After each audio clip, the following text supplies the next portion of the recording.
ഗോവിന്ദചാമി ജയിൽ ചാടിയത് ആസൂത്രണത്തിന് ശേഷമെന്ന് Kannur city police commissioner P Nidhin Raj. ജയിൽ ചാടിയത് 20 ദിവസത്തെ ആസൂത്രണത്തിന് ശേഷം. ഗോവിന്ദചാമിക്ക് സഹായം ലഭിച്ചിട്ടുണ്ടോ എന്ന കാര്യം അന്വേഷിച്ചു വരികയാണ്. നേരത്തെയും ജയിൽ ചാടാൻ ഗോവിന്ദചാമി ആസൂത്രണം ചെയ്തിരുന്നുവെന്നും സിറ്റി പോലീസ് കമ്മീഷണർ പറഞ്ഞു.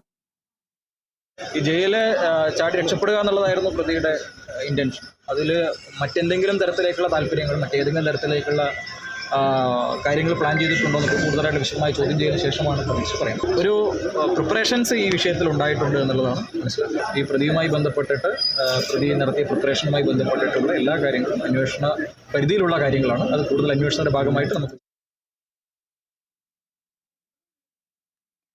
ഗോവിന്ദചാമിയെ പിടികൂടിയതിൽ ആശ്വാസമുണ്ടെന്ന് സൗമ്യയുടെ അമ്മ. ഇവരൊക്കെ പുറം ലോകം കണ്ടാൽ മറ്റു പെൺകുട്ടികൾക്കും ഇതേ അവസ്ഥയുണ്ടാകും. ഗോവിന്ദചാമിയെ പിടികൂടിയവരോട് നന്ദി പറഞ്ഞ സൗമ്യയുടെ അമ്മ. ഗോവിന്ദചാമി ജയിൽ